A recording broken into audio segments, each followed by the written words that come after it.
স্বৰ্গত থকা আমাৰ পিতৃ ঈশ্বৰ, তোমাক ধন্যবাদ দিওঁ কিয়নো তুমি মহান।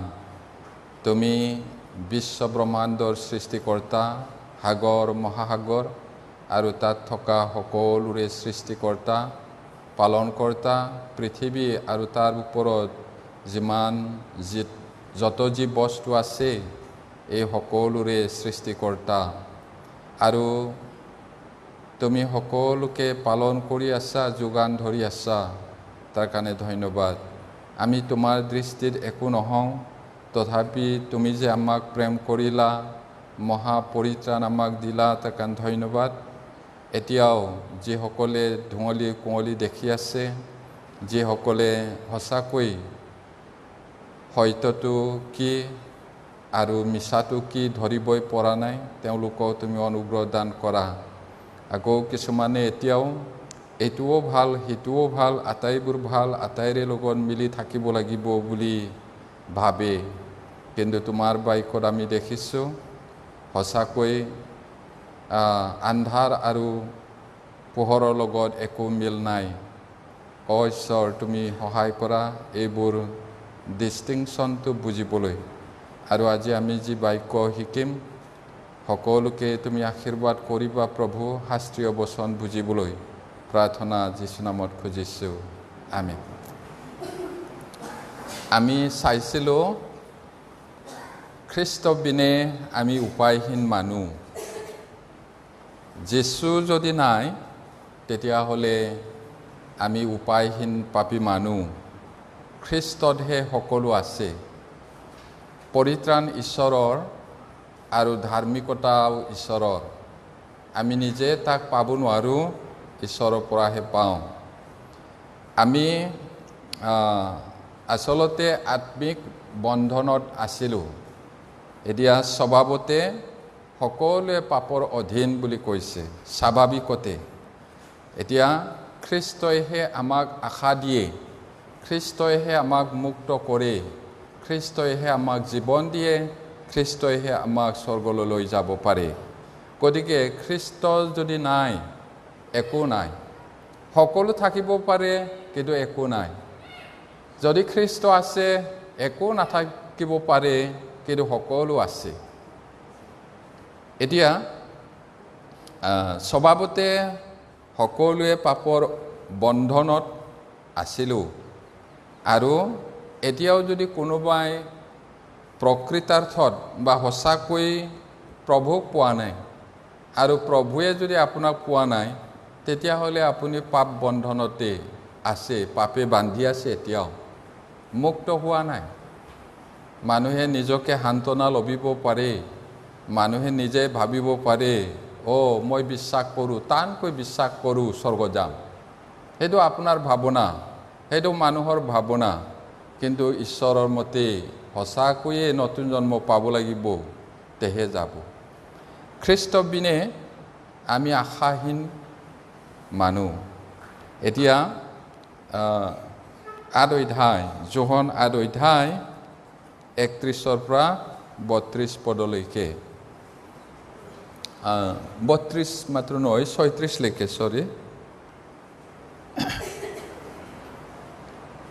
Gospel John chapter 8 verses 31 to 36.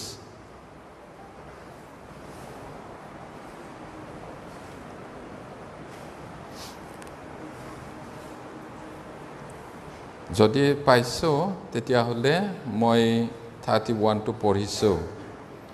তাতে যি যিহুদীবিলাকে তেওঁত বিশ্বাস কৰিলে, যীশুৱে তেওঁবিলাকক ক'লে, মোৰ বাক্যতে যদি তোমালোক থাকা, তেন্তে সঁচাকৈয়ে তোমালোক মোৰ শিষ্য।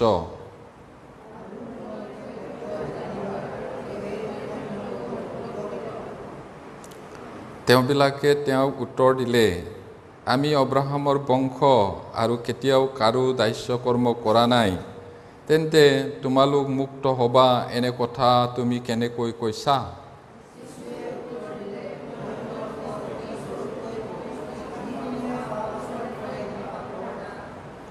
আৰু দাস সদায় ঘৰত নাথাকে, কিন্তু পুত্ৰ হ'লে সদায় থাকে।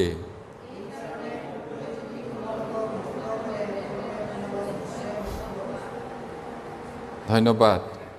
ইয়াতে কাৰ লগত প্ৰভুৱে কথা পাতিছিলে?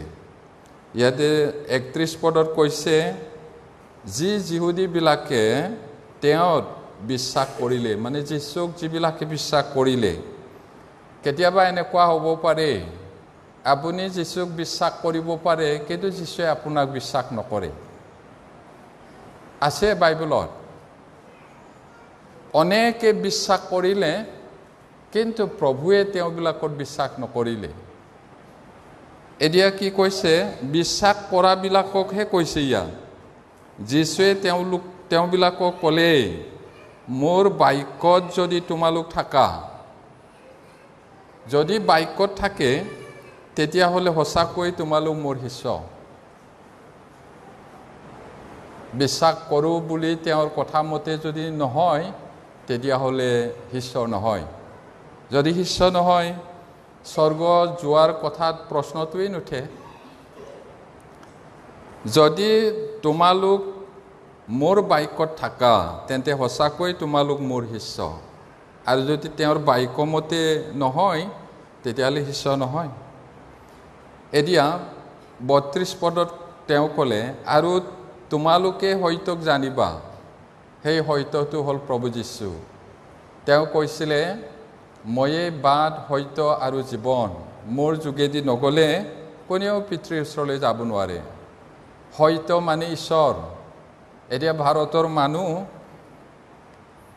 সত্যৰ অন্বেষণত, মানে সত্যক বিচাৰি, ঈশ্বৰক বিচাৰি অনেক শ্ৰম কৰিছে।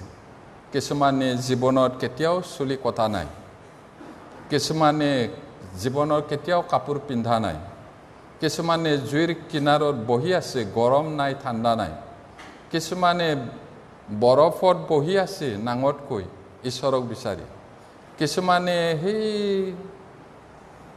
হিমালয়া পৰ্বতত তপস্যা কৰিবলৈ গৈছে, বিচাৰি আছে সত্যৰ অন্বেষণত বুলি কৈছে। তোমালোকে সত্যক বিচাৰিছানে? ময়ে সত্য। প্ৰভুৱে কৈছে, ময়ে ঈশ্বৰ আৰু ময়ে বাট। কিহৰ? স্বৰ্গ যোৱা বাট। মই নহ'লে তোমালোকে যাব নোৱাৰা। আৰু জীয়াই থাকিব বিচাৰানে সদায়? ময়ে জীৱন। প্ৰভুৱে কৈছে। কোনেনো মৰিবলৈ ইচ্ছা কৰে? কোনেও মৰিবলৈ ইচ্ছা নকৰে। কেলে? কাৰণ সিপাৰে অনন্ত জীৱন আছে। মানুহৰ কিয় পিয়া লাগে? পানী আছে। ডেকা ল'ৰাই ছোৱালী বিয়া পাতিবলৈ মন, কিয়? ছোৱালী আছে। ছোৱালীয়ে কিয় বিয়া পাতিবলৈ মন? ল'ৰা আছে। চৰাই পোৱালীয়ে কেলে উৰিবলৈ শিকে? আকাশ আছে উৰিবলৈ। মুৰ্গী পোৱালীয়ে কেলে খুচৰিবলৈ আছে মাটি জাবৰ। কেলে মানুহ সদায় জীয়াই থাকিব বিচাৰে? কাৰণ অনন্ত জীৱন আছে। তুমি বিচাৰানে অনন্ত জীৱন? ময়ে জীৱন, প্ৰভুৱে কৈছিলে। এতিয়া সত্যক জানিবা মানে মোক জানিবা, মোক জানিলে অনন্ত জীৱন পাবা, এনেকৈ ক'লেও ক'ব পাৰিলেহেঁতেন প্ৰভুৱে। আৰু সেই সত্যই তোমালোকক মুক্ত কৰিব। ময়েই তোমালোকক মুকলি কৰিম বুলিও ক'ব পাৰিলেহেঁতেন। সেই সত্যই মুক্ত কৰিব। কিহৰ পৰা? পাপৰ পৰা। এতিয়া যিহুদীবিলাকে কৈছিলে তেওঁবিলাকে উত্তৰ দিলে, আমি আব্ৰাহামৰ বংশ আৰু কেতিয়াও কাৰো দাস হোৱা নাই। দাস আৰু চাকৰৰ মাজত পাৰ্থক্যটো বুজি পালেহে বাইবেলটো আমি ভালকৈ বুজিম। বহুত মানুহে ভাবে দাস আৰু চাকৰ একে বুলি। দাসটো কৃত দাস। আগৰ যুগত মানুহে বিক্ৰী কৰিছিলে, গৰু বজাৰত বিক্ৰী কৰাৰ দৰে। কেনেকৈ কৰিছিলে? একেবাৰে শকত আৱত, বহুত তাগৰা কিনা মানুহটো গৈ পেলাই এক ঝাটকা দিব, নহ'লে ঘুচা মাৰিব ইয়াত। এনেকা যদি হৈ যায়, এইটো কি কামৰ আহিব? নহ'ব। কিমান? $500। $500 নহ'ব। এইটো কি কাম কৰিব? $500 $50 দিম, হ'ব? নহ'ব। মানুহটোক এনেকৈ বিক্ৰী কৰিছিলে বজাৰত, শিকলি বান্ধি পিনি। তাৰপিছত কিনি লৈ যাব, কিনি লৈ যোৱাৰ পিছত তাৰ কোনো স্বাধীনতা নাই সেইটোহে দাস কৈছে বাইবেলত দাস দাস দাস লিখাটো চাকৰৰ কি চাকৰ কোনোবা মানুহৰ তাত চাকৰ কাম কৰিছে বেমাৰ হৈছে ছাৰ আজি আহিব নোৱাৰো ঠিক আছে হ'ব তাৰপিছত কৰবাত ছুটি লৈ যাব পাৰে তাৰ দৰমহা আছে মানৱ অধিকাৰ আছে দাস বুলি কোৱাটো মানৱ অধিকাৰ নাই সেইটো মানুহটোক জীৱিত এটা সম্পত্তি গৰু ছাগলী ঘোঁৰা মালিকৰ হয় সেইটো ব্যক্তি বুলি গণ্য নকৰে নহয় জানো আৰু দাস দাস দাসী মিলন হৈ পেলাই সন্তান পালে এইটো কোনো বিয়া বাৰু নাই মিলন হ'ব সন্তান হ'ব মালিকৰ কেলে কুঁহিয়াৰ বাৰী কাম কৰিবলৈ ফেক্টৰী কাম কৰিবলৈ পথাৰত তাক গা ধুবলৈ গৰম পানী মালিচ কৰিবলৈ চাকৰ কিবা দাস বেছি হ'লেতো তাৰেই লাভ সন্তান পালে এনেকুৱা তেতিয়াৰ যুগত আৰু মালিকে মন গ'লে মাৰি পেলাবও পাৰে সেইটো হয় এইটো দাস এতিয়া ইয়াত তেওঁলোকে গৰ্বেৰে কৈছে যিহুদীবিলাকে আমি কাৰো দাস্য কৰ্ম কৰা নাই কিমান গৌৰৱেৰে কৈছে ইয়াতে কৈছে আমি আব্ৰাহামৰ বংশ আৰু কেতিয়াও কাৰো দাস্য কৰ্ম কৰা নাই দাস হোৱা নাই আমি তেন্তে তোমালোক মুক্ত হ'বা এনে কথা তুমি কেনেকৈ কৈছা আমি আব্ৰাহামৰ বংশ বুলি কোৱাৰ লগে লগে বহুত গৌৰৱেৰে কৈছে কোন হয় আব্ৰাহাম আব্ৰাহাম ঈশ্বৰৰ বন্ধু আৰু আব্ৰাহামৰ লগত ঈশ্বৰে প্ৰতিজ্ঞা কৰা ল'ৰাটো ইছহাকৰ পৰা জাকবৰ পৰা 12 জন ল'ৰা পিছত লাখ লাখ ইছৰাইল জাতি ইছৰাইল যিহুদী একেটাই গতিকে তুমি কি কৈছা আমি কাৰ দাস্য কৰ্ম কৰিছো আমিতো কাৰো দাস হোৱা নাই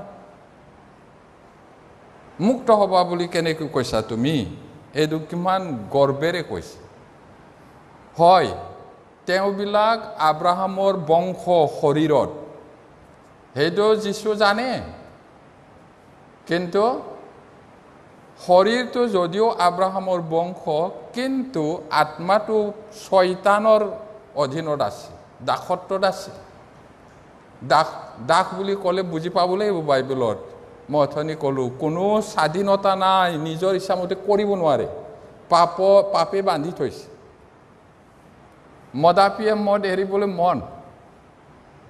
মদাপী মানুহে মদটো বেয়া বুলি গম পায় কিন্তু এৰিব নোৱাৰে কেলে মদৰ দাস হৈ আছে বুজি পাইছে না চিগাৰেট নহ'লে বিড়ি খোৱা মানুহটো একেবাৰে টানি জুই জ্বলা নিচিনা চিকে জুই জ্বলি যায় হেক বিন্দুলৈকে খাই নহয় জানো দেখিছে না নাই বিড়ি খোৱা মানুহ তাৰপিছত ৰাতিপুৱা খক খক খক কৰি পিনি একেবাৰে কলা খেকাৰ ওলাই যায় বিড়ি খোৱাটো একেবাৰে বেয়া দেখ এই বিড়িৰ কাৰণে মোৰ এইটো মানে কাটো হৈ আছে বুলি কিন্তু আকৌ মুখ চুখ দাঁত মাজাৰ পিছত আকৌ বিড়িটো খাব কেলে বিড়িৰ দাস হয় এৰিব নোৱাৰে চোৰবিলাকেও চোৰ কৰাটো বেয়া বুলি গম পায় কিন্তু এৰিব নোৱাৰে কোনো চোৰে কোনো ডকাইতে নিজৰ ল'ৰা ছোৱালী তোমালোকেও মোৰ নিচিনা ডকাইত হ'বা দে বুলি নিশিকায় কেলে জানে বেয়া বুলি কিন্তু প্ৰভুক যদি সঁচাকৈ পায় এই সকলোৰ পৰা মুক্ত হ'ব অনেক পাপ স্বভাৱ আছে অনেক বেয়া স্বভাৱ আছে সেইটোৰ পৰা মুক্ত হ'ব প্ৰভুৱে কৰিব পাৰে চাইনাৰ এজন মানুহ সেমিনাৰত আহি তেওঁ বুজিলে সঁচাকৈ প্ৰভুৱে মোৰ কাৰণে কিমান দুখ কষ্ট ভোগ কৰি মৰিলে আৰু মোৰ পাপবোৰ যে অনন্তকালৰ কাৰণে ক্ষমা কৰিলে কেনে আচৰিত কথা এই বুলি তেওঁ পুৰা বিশ্বাস কৰি গ'ল কিন্তু চাইনাৰ কথাটোতো জানে তাত গীৰ্জা হ'ব নোৱাৰে আৰু খ্ৰীষ্টিয়ান বুলি ক'ব নোৱাৰে সি আকৌ একেবাৰে আহিছে অবিশ্বাসী কোনো বিশ্বাসী বুলি নাই অকলে আহিছে তাৰপিছত কোনো সহভাগিতাও নাই পিছত ঘোৰ মদ খোৱা মানুহ আছিলে সেই মানুহজন পিছত গৈ কি কৰিলে সি যেতিয়াই খাব বিচাৰে ভিতৰৰ পৰা কোনোবাই কৈছে এইটো ভাল নহয় নাখাবা বুলি এনেকৈ কোৱা কাৰণে একেবাৰে কোনেও নাখাবা বুলি কোৱা নাই কিন্তু তেওঁৰ বিবেকে ভিতৰৰ পৰা কয় তুমি ঈশ্বৰৰ ল'ৰা হ'লা তুমি পবিত্ৰ হ'লা তোমাৰ কাৰণে প্ৰভুৱে কিমান দুখ ভোগ কৰি মৃত্যু হ'ব লগা হ'ল আকৌ তুমি তাকে খাবানে এই বুলি মাতে তাৰপিছত পুৰা সি সেইটো এৰিলে কৈছে পিছত হাইক দিছে সেইটো ঈশ্বৰৰ আত্মাই কাম কৰে ইয়াতে প্ৰভুক জানিলে তেওঁই মুক্ত কৰিব এতিয়া যীশুৱে 34 পদত কৈছে যীশুৱে উত্তৰ দিলে মই তোমালোকক অতি স্বৰূপে কওঁ যে কোনোৱে পাপ আচৰণ কৰে সি পাপৰ দাস পাপ আচৰণ এতিয়া নতুন জন্ম পোৱাৰ পিছতো কেতিয়াবা পৰিব পাৰে কেতিয়াবা পৰা আচৰণটো বেলেগ কণ্টিনিউৱাছলি কৰি থকাটো আচৰণ কেতিয়াবা পৰিব পাৰে ৰাস্তাত বাৰিষা বৰষুণ হৈ আছে এতিয়া কাৰোবাৰটো পাকা নহয় পাকা হ'লেও হেলুৱাই বান্ধি পিছল হৈ থাকে কোনেনো পৰিম বুলি খোজ কাঢ়ে তথাপি পৰি যায় নে নাই পৰি যায় পৰিলো বুলি তাতে থাকেনে উঠে উঠিব লাগিব যদি নোৱাৰে চিঙৰিব লাগিব মই পিছল খাই পৰি গ'লো দুখ পালোঁ সহায় কৰক বুলি এইটো পৰিব কোনেও ক'ব নোৱাৰে কোনেও ডাঠি দি ক'ব নোৱাৰে মই কেতিয়াও নপৰিম যিয়ে নহওক তেওঁ পৰিব কেতিয়াবা কিন্তু পৰিলে তাতে থাকিব নালাগে নিজে যদি উঠিব নোৱাৰে আনক মাতিব লাগিব বচাও সহায় কৰক বুলি কিন্তু মানুহৰ এটা বেয়া স্বভাৱ আছে যেতিয়া পৰি যাব পৰাটো গম পাই পিনি উঠাবলৈ গ'লে সেই মানুহজনক বেয়া পায় সেই ভনীক সেই ভাইক বেয়া পায় পাপৰ পৰা উদ্ধাৰ কৰিবলৈ বচাবলৈ গ'লে বেয়া পায় কেলে মোক এনেকৈ কৈছে মই কি ভুল কৰিছোঁ তেতিয়া বিপদ আছে উঠাবলৈ বিচাৰিলে উঠিব লাগিব সি নহ'লে তাতে পৰি থাকিব কেতিয়াবা পৰিব পাৰে কিন্তু পৰিব পায় বুলি পৰিলেতো নিজে দুখ পাব নহয় জানো দুখ পাব এতিয়া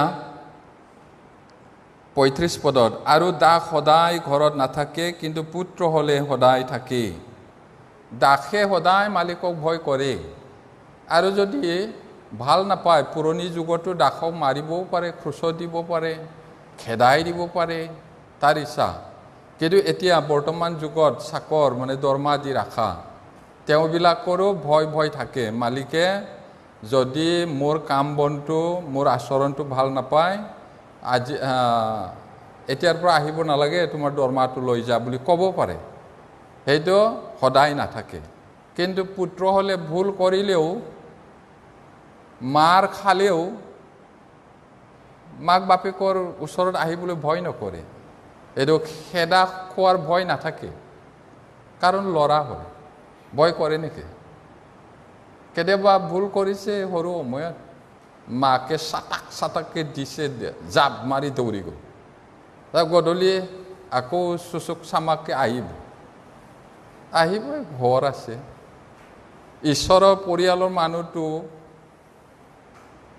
খেদা খোৱাৰ নৰকত যোৱাৰ ভয় নাই সঁচাবিলাক কিন্তু মাৰ খোৱাৰ ভয়টোতো আছে দেউতাৰ আৰু সঁচাকৈও মাৰিব এতিয়া পুত্ৰটো হ'লে সদায় থাকে ভয় নকৰে এইকাৰণে পুত্ৰই যদি তোমালোকক মুক্ত কৰে প্ৰভু যীশুৱে যদি পাপৰ পৰা মুক্ত কৰে তেন্তে তোমালোক নিশ্চয় মুক্ত হ'বা প্ৰভু যীশুৰ অবিহনে আমি উপায়হীন মানুহ আৰু তেওঁ যদি আমাক ৰক্ষা কৰে আমি পাপৰ পৰা মুক্ত হ'ম আৰু এতিয়াও যদি নতুন জন্ম পায়ো অনেক পাপ স্বভাৱটো এৰিব পৰা নাই তেতিয়াহ'লে আপুনি ঈশ্বৰৰ লগত ভালকৈ জীৱন যাপন কৰা নাই বাইবেলটো ভালকৈ পঢ়া নাই প্ৰাৰ্থনা কৰা নাই এৰিবলৈ চেষ্টা কৰিব লাগিব এজন মানুহৰ কথা মই জানো তেওঁ নতুন জন্ম পোৱাৰ আগতে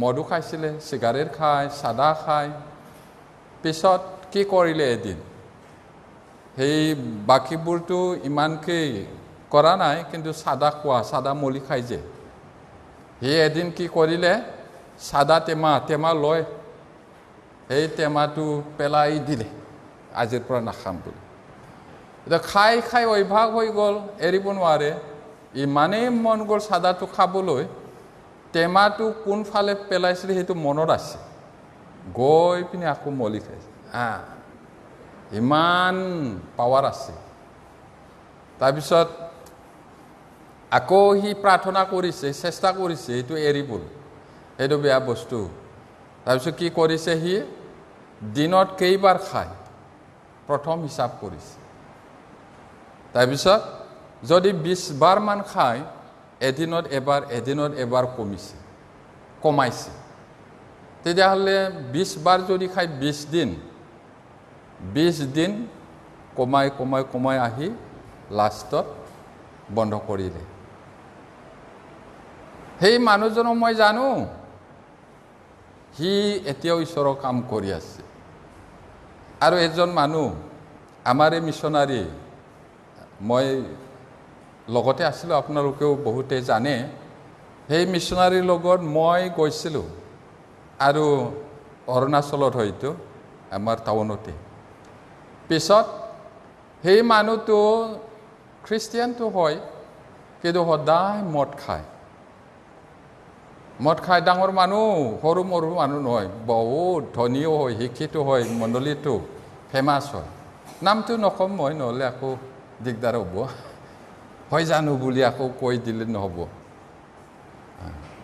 এতিয়া সেই মানুহজনে লাষ্টত আমি সেমিনাৰ কৰাৰ পিছত সাক্ষ্য দিছে মোৰ বিশ্বাস আৰু জ্ঞানটো ঈশ্বৰৰ প্ৰতি 90% আছিলে আজি 100% হৈ গ'ল তাৰপিছত সেই মানুহজনৰ বিষয়ে মই পিছত শুনিলোঁ সি পুৰা মদটোৱে এৰিলে চিগাৰেট খোৱাটোৱে এৰিলে কেনেকৈ সম্ভৱ হ'ল প্ৰভুৱে মুক্ত কৰিলে সেইটো সেই চিগাৰেটৰ দাসত্বৰ পৰা মদৰ দাসত্বৰ পৰা তেওঁক মুক্ত কৰিলে আৰু আমাৰ দৰে যদি বাইকটো পাই থাকিলেহেঁতেন কিমান মজবুত হ'লেহেঁতেন তেওঁ কিন্তু যদিও নতুন জন্ম পাইছে অবিশ্বাসী বহুত নামধাৰীৰ লগতে থাকিব লগা হ'ল কাৰণ আমাৰ তাত মণ্ডলী নাই যিয়ে নহওক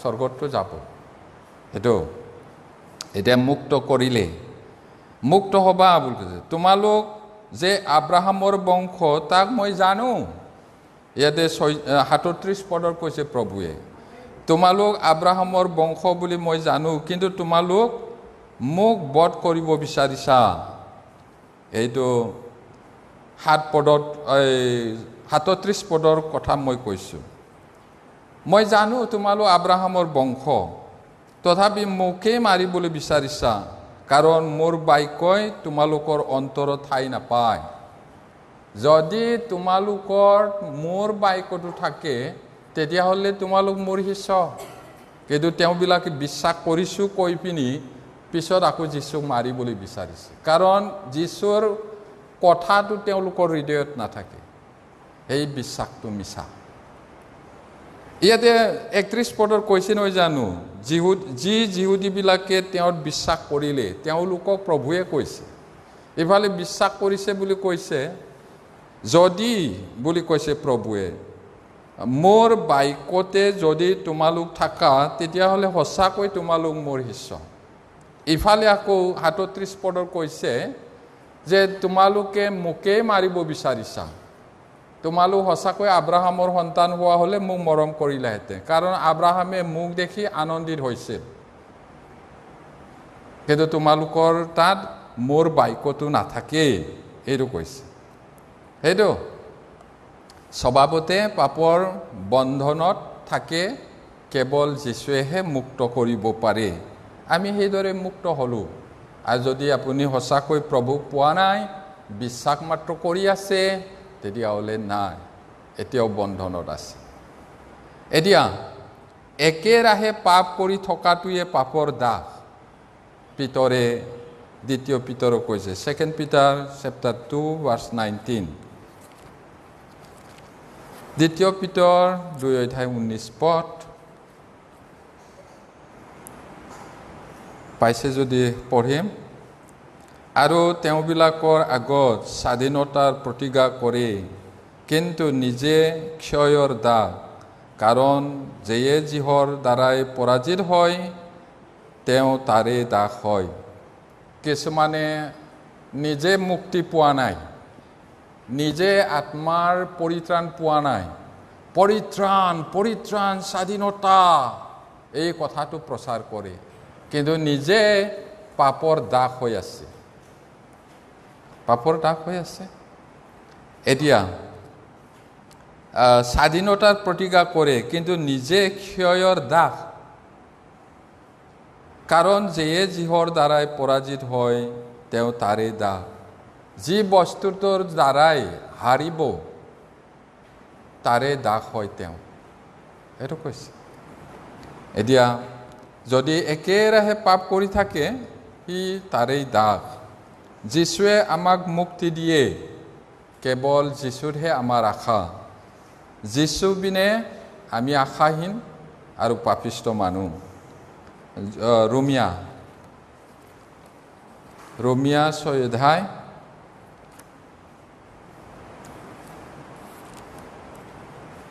6:16 পৰা 19 লৈকে।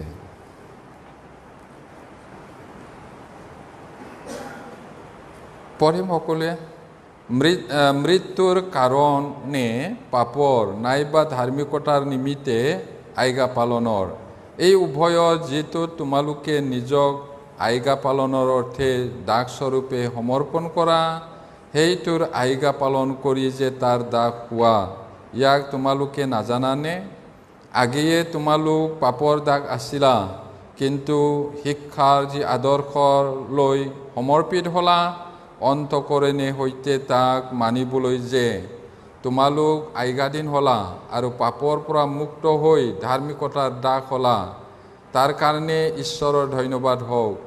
তোমালোকৰ মাংসৰ দুৰ্বলতাৰ কাৰণে মই মানুহৰ দৰে কৈছোঁ, কিয়নো তোমালোকে যেনেকৈ পূৰ্বে অধৰ্মৰ কাৰণে নিজ নিজ অংগ প্ৰত্যংগবোৰক অহুচিতা আৰু অধৰ্মলৈ দাসস্বৰূপে সমৰ্পণ কৰিছিলা, তেনেকৈ এতিয়া পবিত্ৰতা লাভৰ কাৰণে নিজ নিজ অংগ প্ৰত্যংগবোৰক দাসস্বৰূপে ধাৰ্মিকতালৈ সমৰ্পণ কৰা। এতিয়া ইয়াতে ইমান ধুনীয়াকৈ কৈছে, মৃত্যুৰ কাৰণে পাপৰ নাইবা ধাৰ্মিকতাৰ নিমিত্তে আজ্ঞা পালনৰ, এই উভয়ৰ যিটোক তোমালোকে নিজক আজ্ঞা পালন কৰা, সেইটো তাৰেই দাস হ'ব। ধাৰ্মিকতাৰ কথাটো যদি মানে, তেতিয়াহ'লে ধাৰ্মিকতাৰ দাস। যদি পাপৰ কথাটো মানি সেইটোৱে কৰি থাকে, তেতিয়াহ'লে পাপৰ দাস। এতিয়া আগতে আমি আটাইবোৰে পাপৰ দাস আছিলোঁ। এতিয়া কিন্তু শিক্ষাৰ আদৰ্শলৈ সমৰ্পিত হ'লা আৰু অন্তঃকৰণে সৈতে তাক মানিবলৈ যে তোমালোক আজ্ঞাধীন হ'লা। এতিয়া আমি আটাইবোৰে পাপৰ দাস আছিলোঁ, আৰু পৰিত্ৰাণ পোৱাৰ পিছতো যদি ৰেগুলাৰ সেই পাপটোকে কৰি আছোঁ, তেতিয়াহ'লে পাপৰ দাস। আমি কেনেকৈ কু অভ্যাস আৰু পাপটো এৰিব লাগে মই অলপ আগতে কৈছোঁ। এদিনতে এৰিব নোৱাৰে, কিন্তু এৰিব লাগিব লাহে লাহেকৈ। এতিয়া আমি ঈশ্বৰৰ বাক্যটো মানি চলি থাকিলে তেওঁই আমাক সহায় কৰিব। এতিয়া 18 পদৰ কৈছে, আৰু পাপৰ পৰা মুক্ত হৈ যে ধাৰ্মিকতাৰ দাস হ'লা। আমাৰ পাপবোৰ অনন্তকালৰ কাৰণে ক্ষমা কৰিলে। আগত আমি শয়তানৰ পাপৰ দাস আছিলোঁ, এতিয়া আমি ঈশ্বৰৰ দাস হ'লোঁ। দাস মানে কি হয় মই ক'লোঁ, এইটো ভালকৈ মনত ৰাখিলে ভাল। এতিয়া তাৰ কাৰণে ঈশ্বৰৰ ধন্যবাদ হওক। পাপৰ পৰা মুকলি হৈ ধাৰ্মিকতাৰ দাস হলো তাৰ কাৰণে ঈশ্বৰক ধন্যবাদ হওক 19ত তোমালোকৰ মাংসৰ দুৰ্বলতাৰ কাৰণে পৌলে কৈছিলে মাংসৰ দুৰ্বলতাৰ কাৰণে মানুহৰ দৰে কৈছো তে কিয়নো তোমালোকে যেনেকৈ পূৰ্বে অধৰ্মৰ কাৰণে অধৰ্ম কৰ্ম কৰিবলৈ পাপ কৰ্ম কৰিবলৈ শয়তানৰ কাম কৰিবলৈ অংগ প্ৰত্যংগ জিবা চকু মুখ হাত ভৰি সকলোকে সমৰ্পণ কৰিছিলে সেইটো কৈছে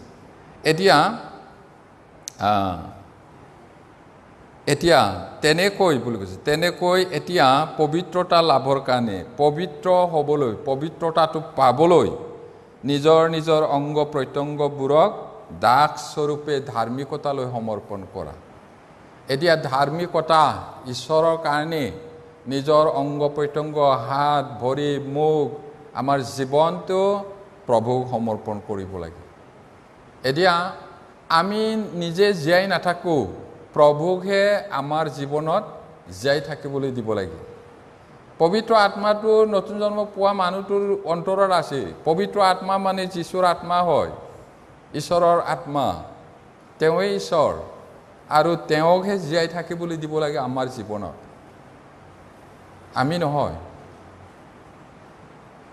তোমাৰ গৌৰৱৰ কাৰণে জীয়াই থাকিবলৈ সহায় কৰক বুলি আমি কওঁ কিন্তু তুমি মোক জীয়াই থাকা এইটোহে বেছি আৰু ফল ধৰা প্ৰভু এইটো তেওঁ আমাৰ থাকে এতিয়া সমৰ্পণ কৰিবলৈ কৈছে আমাক নিজকে ধাৰ্মিকতাৰ অৰ্থে আৰু যদি আমি এইদৰে সমৰ্পণ কৰোঁ তেতিয়াহ'লে আমি ধাৰ্মিকতাটো পাম এদিন দুদিন আমাকতো ধাৰ্মিক কৰিলে আমি ভাল কাম কৰাৰ কাৰণে নহয় আমি ভাল মানুহ হোৱাৰ কাৰণেও নহয় টকা পইচা জ্ঞানী হোৱাৰ কাৰণে নহয় ঈশ্বৰৰ অনুগ্ৰহত আমি বিশ্বাস কৰিলোঁ আৰু তেতিয়া আমাৰ পাপটো ক্ষমা কৰি ধাৰ্মিক কৰিলে কিন্তু আমাৰ পাপ স্বভাৱটো আছে সেইটো কাৰণে সেই ধাৰ্মিকতাটো পাবলৈ যীশুৰ নিচিনা দিনে দিনে দিনে হ'বলৈ আমাক ধাৰ্মিকতালৈ সমৰ্পণ কৰিব কৈছে এতিয়া আমি কোনেও 100% যীশুৰ নিচিনা এই শৰীৰত হ'ব নোৱাৰে হ'লেও তেওঁ আমাক প্ৰভুৰ নিচিনা হোৱাটো বিচাৰে আৰু যেতিয়া আমি প্ৰভুক লগ পাম ৰূপান্তৰ হ'ম আমি স্বৰ্গত ধাৰ্মিক দয়ালু ন্যায়বান ঈশ্বৰৰ লগত যামগৈ যেতিয়া থাকিমগৈ যেতিয়া এই পৃথিৱীত আমাক অভ্যাস কৰাটো সেইদৰে জীৱন যাপন কৰাটো ঈশ্বৰে বিচাৰে যাতে আমি তাত প্ৰভুৰ লগত লগ পোৱা সময়ত সেইদৰে তেওঁৰ লগত থাকিব পাৰোঁ সেইটো কাৰণে এতিয়া খ্ৰীষ্টৰ বাহিৰে আমি ঈশ্বৰৰ অসম্পৰ্কীয় মানুহ খ্ৰীষ্ট যদি নাই আপোনাৰ যদি খ্ৰীষ্ট নাই খ্ৰীষ্টই যদি আপোনাক পোৱা নাই ঈশ্বৰৰ লগত আপোনাৰ একো সম্পৰ্ক নাই খ্ৰীষ্টইহে আমাক পিতৃ ঈশ্বৰৰ লগত মিলন কৰাই দিছে সম্পৰ্ক গঢ়ি দিছে আৰু যদি নাই তেতিয়াহ'লে একো সম্পৰ্ক নাই যদি আছে ঈশ্বৰৰ লগত সম্পৰ্ক তেওঁ গঢ়ি দিলে কলসিয়া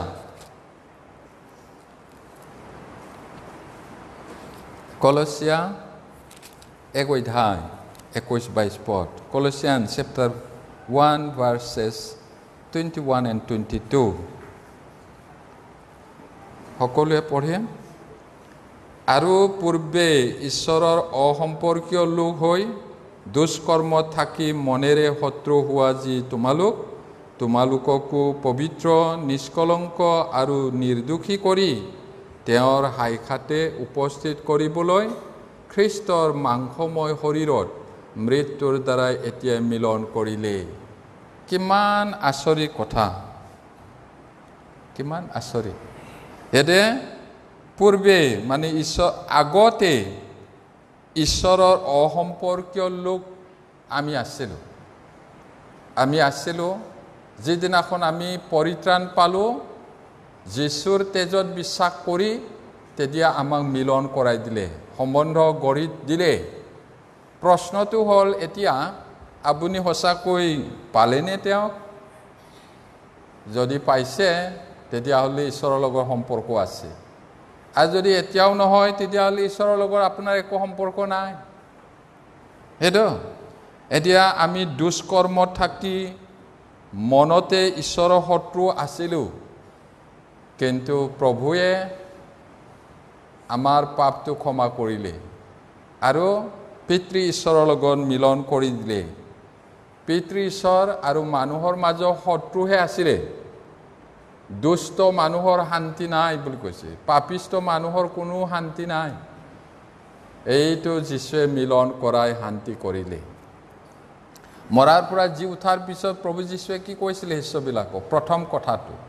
তোমালোকৰ শান্তি হওক কাৰণ মই তোমালোকৰ কাৰণে মৰিলোঁ তোমালোকৰ কাৰণে পাপৰ বেজটো মই দিলোঁ দুগুণ দিলোঁ তোমালোকৰ শান্তি হওক এতিয়া পিতৃ ঈশ্বৰৰ লগত মিলন আছে এতিয়া আমি যিমানে পৰিত্ৰাণ পালোঁ মিলন হ'লোঁ ঈশ্বৰ আমাৰ পিতৃ হ'ল আমি তেওঁৰ সন্তান হ'লোঁ এতিয়া 22 পদত তোমালোকো পবিত্ৰ নিষ্কলংক আৰু নিৰ্দোষী হৈ এতিয়া পৰিত্ৰাণ পোৱাৰ পিছত পিতৃ ঈশ্বৰ যেনেকৈ পবিত্ৰ আমিও পবিত্ৰ হোৱাটো তেওঁ বিচাৰে নিষ্কলংক কলংক এইটো আমাৰ খানদানত কলংকিত ল'ৰা এই ছোৱালীটো কলংকিত হয় আমাৰ পৰিয়ালত এনেকা কয় নহয় জানো কলংক মানে কি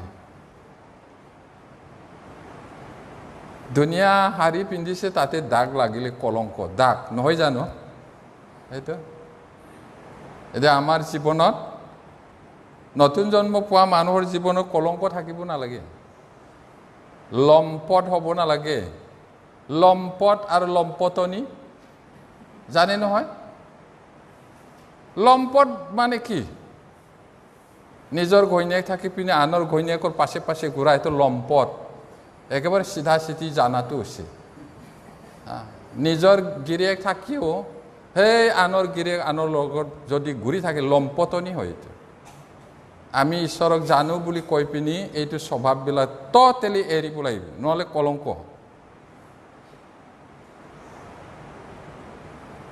আগত যি হ'ল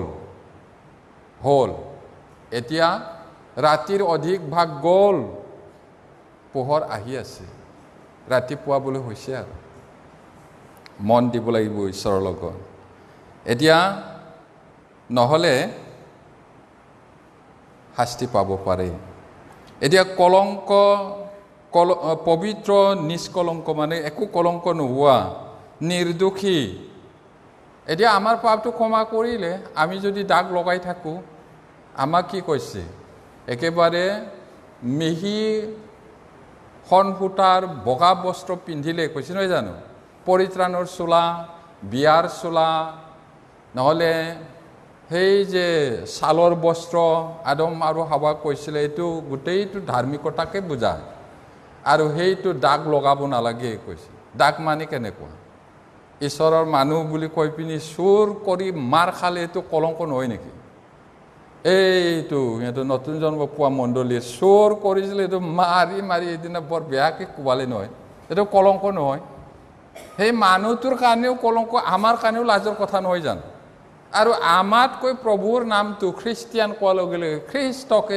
কোৱা হয় গতিকে আমি সেইটো এৰা উচিত কিন্তু খ্ৰীষ্টিয়ান হোৱাৰ কাৰণে ভাল কৰ্ম কৰাৰ কাৰণে একো দুখ কৰা নাই দুখ জাপি দি যদি মাৰ খায় গৌৰৱ আছে কৈছে প্ৰশংসা পাব কিন্তু নিজে বেয়া কৰ্ম কৰি যদি মাৰ খায় এইটো অপবিত্ৰ কলংক আৰু দুখী তেনেকুৱা হোৱা উচিত নহয় তেওঁৰ সাক্ষাতে উপস্থিত কৰিবলৈ এতিয়া পবিত্ৰ নিষ্কলংক নিৰ্দোষী হৈ প্ৰভুক লগ পাবলৈ এতিয়া উপস্থিত হ'বলৈ খ্ৰীষ্টৰ মাংসময় শৰীৰত মৃত্যুৰ দ্বাৰা এতিয়া মিলন কৰিলে আমি পবিত্ৰ হৈ নিষ্কলংক হৈ নিৰ্দোষী হৈ ঈশ্বৰৰ ওচৰত বা প্ৰভু যেতিয়া নামি আহিব ৰজাৰো ৰজা হৈ সেই সময়ত যেন আমি হাঁহেৰে কাষ চাপিব পাৰোঁ সেইকাৰণে প্ৰভু যীশুৱে নিজকে সোধাই দিলে, নিজে মৰি তেজটো দি আপোনাৰ মোৰ পাপটো ধুলে আৰু ধাৰ্মিকতাৰ চোলাটো পিন্ধালে। এইটো লেতেৰা নকৰিবা বুলি কৈছে। আৰু তেওঁ অহা সময়ত আমি যদিও পৰিত্ৰাণ পাইছোঁ, আমি যদি পাপ কৰি থাকোঁ আৰু অবাধ্য হওঁ, তেতিয়াহ'লে কাষ চাপিবলৈ ভয় কৰিম। এদিন ভয় খাম। এতিয়াতো এনে কৈ থাকোঁ যীশু যীশু বুলি। যীশুক দেখিলে সঁচাকৈ পাৰিবনে ক'বলৈ? যিজনে কোলাত শুব পাৰে, যিজনে যীশুৰ লগত খোৱা বোৱা কৰিছে, সেই জোহনে যীশুক দেখা সময়ত মৰিছিলে। ভয় নকৰিবা বুলি নুচলে, মৰি যায় তাতে জোহন। এতিয়া আপুনি আৰু মই, আমি জোহনতকৈ ভালনে, উত্তম নে? নহয়। কি হ'ব? এতিয়াই যদি হাউট কৰি ওলাই যায়, ইয়াত আছে কিন্তু আমি দেখা নাই। যদি দেখা দিয়ে মৰি যাম আমি। গতিকে তেওঁ অহা সময়ত সাহসেৰে যে কাষ চাপিব পাৰোঁ, সেইটো কাৰণে পবিত্ৰ হ'ব লাগে, নিষ্কলংক হ'ব লাগে, নিৰ্দোষী হ'ব লাগে। তাৰ কাৰণে প্ৰভুৱে মৰিলে, সেইটো কৈছে। খ্ৰীষ্ট বিনে আমাৰ আশা নাই, সঁচাকৈ একো আশা নাই। সেইটো কাৰণে প্ৰশ্নটো বাৰে বাৰে হয়, খ্ৰীষ্টিয়ান বুলি ক'লে যে স্বৰ্গ যাব এনেকুৱা নহয়। বাৰে বাৰে সেইটো কৈছে। তথাপিও যদি আমাৰ মাজৰ পৰাই কোনোবাই থাকি যায় প্ৰভু অহা সময়ত, আপোনাৰ নিচিনা দুৰ্ভোগীয়া আৰু মানুহ নহ'ব। সেইটো বাৰে বাৰে কোৱা হয়। কেলে? পৰিত্ৰাণ পালে যেনে তেনেহ'লেও সোমাব, পুৰস্কাৰ নাপালেও। কিন্তু যদি থাকি যায়, নাম্বাৰটো লাগিলে, কপালত নহ'লে সোঁহাতত। আজি ৰাতি যদি প্ৰভু আহি যায়, আপুনি যদি থাকি যায়, নাম্বাৰটো আহিব। আৰু প্ৰভুৰ আগমনটো একেবাৰে ওচৰ। সেইকাৰণে আমি প্ৰভুৰ পিনে আমাৰ আশা নাই। Ephesians 2:12-13 Ephesians chapter 2 verse 12 and 13 পঢ়িম। তোমালোকে যে সেই আগৰ কালৰ খ্ৰীষ্টৰ পৰা পৃথক ইছৰাইল ৰাইজৰ বাহিৰ অংগীকাৰযুক্ত নিয়মবোৰৰ অসম্পৰ্কীয়, আশাহীন আৰু ঈশ্বৰহীন হৈ এই জগতত আছিলা, ইয়াক সোঁৱৰা। কিন্তু এতিয়া খ্ৰীষ্ট যীশুৰ আশা দেখি আগেয়ে দূৰ হ'লেও তোমালোক খ্ৰীষ্টৰ তেজৰ দ্বাৰাই ওচৰ হ'লা, কিয়নো তেওঁ আমাৰ শান্তি। ইমান ধুনীয়াকৈ কৈছে। যিসকলক সেই সময়ত পৌলে এই পত্ৰটো লিখিছিলে, তেওঁবিলাকো পৰজাতি আৰু আমিও পৰজাতি। তেওঁলোকৰ কণ্ডিশ্যন যেনেকুৱা আছিলে, আমাৰো তেনেকুৱাই আছিল। এতিয়া কি কৈছে? তোমালোক যে আগৰ কালত খ্ৰীষ্টৰ পৰা পৃথক। আমি খ্ৰীষ্টৰ সম্পৰ্কীয় নাছিল আৰু ইছৰাইল জাতিক নানান প্ৰতিজ্ঞা, আশীৰ্বাদ প্ৰতিজ্ঞা কৰা আছে, সেই তাৰ লগতো আমাৰ কোনো সম্পৰ্ক নাছিলে। এতিয়া অংগীকাৰযুক্ত যিবোৰ নিয়ম, সেইবোৰৰ পৰা পৃথক আছিলোঁ, আশাহীন, ঈশ্বৰহীন হৈ এই জগতত আছিলোঁ। সেইবোৰ মনত পেলাওকচোন। এতিয়া আমি ঈশ্বৰক পালোঁ, ঈশ্বৰৰ সন্তান সন্ততি হ'লোঁ, কেনে গৌৰৱময় কথা। গতিকে আমি নম্ৰতাৰে, ভয়েৰে পবিত্ৰ জীৱন যাপন কৰাটো, ঈশ্বৰৰ দাস্য কৰ্ম কৰাটো কিমান ইম্পৰ্টেণ্ট কথা। আমি শুনি শুনি থাকিম নে সলনি হ'ম? সলনি হ'বলৈ প্ৰভুৱে আপোনাক ডিঙিত ধৰি সলনি হ বুলি নকয়। কি কৈছে বাইবেলৰ? আপোনাৰ ডিঙিত ধৰি জিভা ওলাই যোৱাকৈ সলনি হ বুলি নকয়। আপুনি সলনি হ'ব লাগিব, তেতিয়া সলনি হ'বলৈ কৰিব। কি কৈছে বাইবেলত? ৰোমিয়া 12 অধ্যায়, নতুন মন কৰাৰ দ্বাৰা আন ৰূপ ধৰা। নতুন মন কৰি থাকিব লাগিব। ইয়াত অসমীয়াত নতুন মন কৰাৰ দ্বাৰাই আন ৰূপ ধৰা মাত্ৰ কৈছে। গ্ৰীকত ক'লে মানে কণ্টিনিউৱাছ হয়, গ্ৰীক ভাষা। নতুন মন কৰাৰ দ্বাৰাই আন ৰূপ ধৰি থাকা এনেকা কৈছে কণ্টিনিউৱাছ কৰি থাকা এতিয়া কেতিয়াবা পৰিলোঁ আয়ো দেহি ইমান দুখ পালোঁ বুলি উঠিলে আকৌ কেতিয়াবা পৰিব পাৰে আমাৰ কিছুমান ভনী বা ভাইয়ে পৰি পিনি ভৰিয়ে ভাঙে হাত ভাঙে নহয় জানো ভাঙিলে আৰু বুলি তাতে আছিলে জানো উঠিছোঁ বহুত দুখ কষ্ট নহয় জানো পাপত পৰিলে তাৰ পৰা উঠিব লাগিব নতুন মন কৰি থাকিব নতুন মন কৰাৰ দ্বাৰাই আন ৰূপ ধৰি থাকিব লাগে সেইটো এতিয়া ইফিচিয়া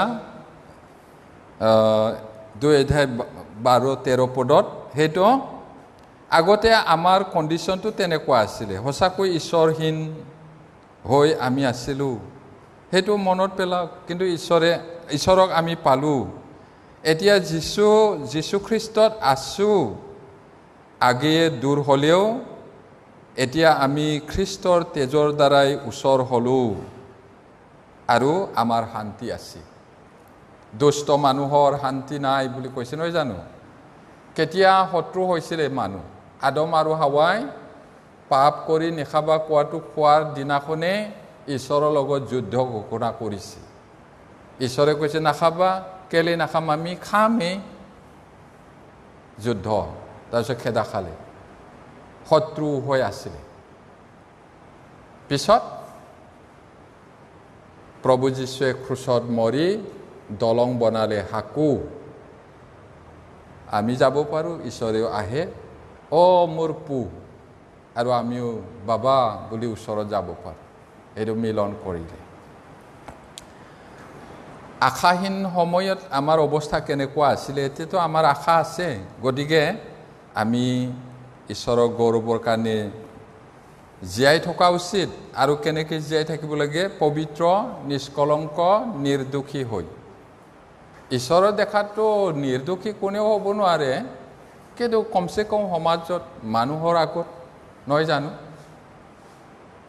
ঈশ্বৰৰ দেখাত কোনে হ'ব পাৰিব নোৱাৰে হ'লেও যিমান পাৰে চেষ্টা কৰিব লাগিব সেইটো 100% নহয় হ'লেও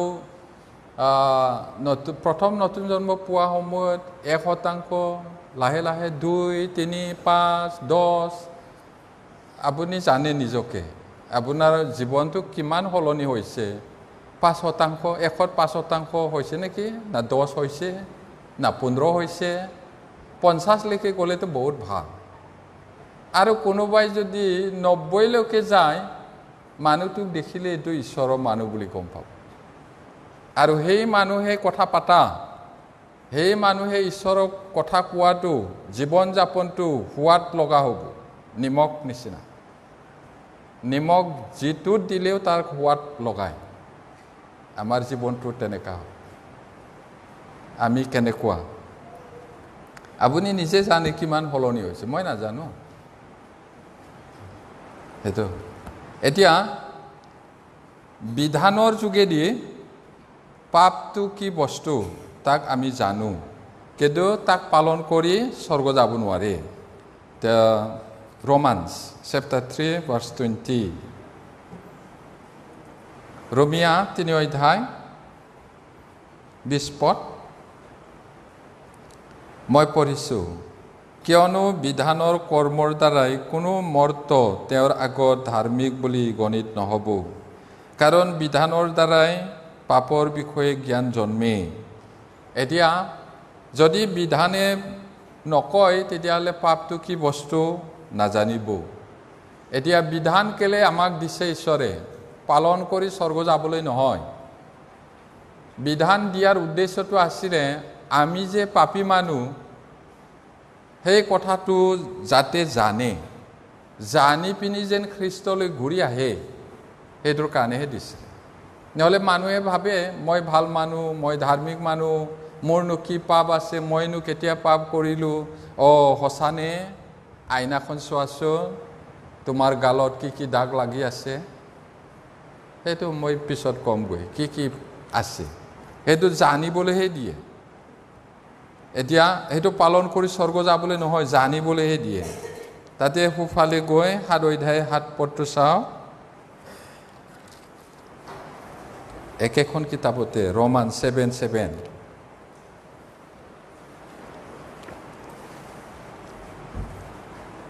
পঢ়িম সকলোৱে। তেন্তে আমি কি ক'ম? বিধানেই পাপ নে? এনে নহওক। কিন্তু পাপনো কি তাক মই নাজানিছিলোঁ, কেৱল বিধানৰ দ্বাৰাই জানিবলৈ পালোঁ। কিয়নো লোভ নকৰিবা বিধানে ইয়াক নোকোৱা হ'লে লোভনো কি তাক নাজানিলোহেঁতেন। পৌল ইমান ভালকৈ এক্সপ্লেইন কৰিছে ইয়াতে। তেতিয়াহ'লে আমি কি ক'ম? বিধানটো পাপ নেকি? নহয় বুলি কৈছে। এনেকুৱা নহওক, কিন্তু পাপটো কি হয় তাক মই নাজানিছিলোঁ কৈছে। এতিয়া বিধানত যদি নকলেহেঁতেন লোভ কৰাটো পাপ বুলি, তেতিয়াহ'লে কেনেকৈ জানিলেহেঁতেন? সেইটো কৈছে। বিধানে পাপটো জানিবলৈহে দিয়ে, বিধানে পাপটো ক্ষমা নকৰে। পাপটো কি হয় তাক জানিবলৈহে দিয়ে। বহুতে শিকায় এইটো মুখস্থ কৰা 10 আজ্ঞাটো, মুখস্থ কৰা, পালন কৰা বুলি। এই শিকোৱা মানুহজনে নিজেতো নকৰে, আনকহে শিকায়। আৰু যদি কোনোবাই বিধানটো পালন কৰিব পাৰে সঁচাকৈ, জন্মৰ পৰা মৰালৈকে এটাও ভুল কৰিব নোৱাৰিব। যদি পালন কৰি যাব বিচাৰে 10 আজ্ঞাটো মাত্ৰ নহয়, 613টা আছে। কোনটো খাব পায়, কোনটো খাব নাপায়, ক'ত যাব পায়, ক'ত যাব নাপায়, অনেক অনেক, কিন্তু নোৱাৰে। প্ৰভুৱে কৈছে সাৰাংশ, 10 আজ্ঞাটোও সাৰাংশ তাৰে, আৰু যীশুৱে মেইনটো আনিছে। ফৰিচীবিলাকে তেওঁক ফান্দত পেলাব বিচাৰিছিলে। এজন বিধান পণ্ডিত, এইটো লৰ প্ৰফেচৰ হ'ব পাৰে, তেওঁ সুধিছিলে এই কাঠমিস্ত্ৰীটোনো গালিলৰ নাচৰতৰ পৰা অহা সৰু দলৰ লিডাৰ, সিনো কি জানিবহে? সিহঁতৰ মগজত এনেকুৱা বুদ্ধি আছে, ভাৱনা আছে। সিনো কোনটো ইউনিভাৰ্চিটিত পঢ়িছিলে, সিনো কোনটো কলেজৰ পৰা পাছ কৰিছে, কোনটো থিয়লজিত গৈছিলে, সি মই পৰীক্ষা কৰিম এই বুলি প্ৰশ্ন কৰিছে এদিন। আচ্ছা গুৰু বুলি ভাল সম্বোধন কৰিছে। তাৰপিছত কি কৈছে? বিধানৰ প্ৰথম আৰু প্ৰধান অংশটো কি? যীশু ঈশ্বৰ, তেওঁই দিয়া হয়, তেওঁ পৰীক্ষা কৰিব পাৰে নেকি? কি কৈছে? প্ৰভু যীশুৱে কৈছে, তোমাৰ ঈশ্বৰ যীহুৱা সকলো প্ৰাণ, সকলো শক্তি, সকলো হৃদয়েৰে প্ৰেম কৰা। ক'ৰ পৰা আনিছে প্ৰভুৱে? সেইটো দ্বিতীয় বিৱৰণৰ পৰা আনিছে। তেওঁ 6 অধ্যায় 4 পদ চাওঁচোন, মোৰ মেমৰিটো ঠিক আছে না নাই। দ্বিতীয় বিৱৰণ। প্ৰভুৱে সদায় বাইবেল কোট কৰিছিলে, সেইকাৰণে আমিও মনত ৰখা উচিত।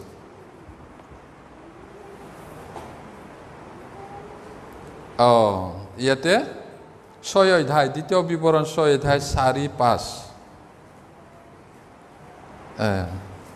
অসমীয়াত 5 পদতহে পুৰা আছে।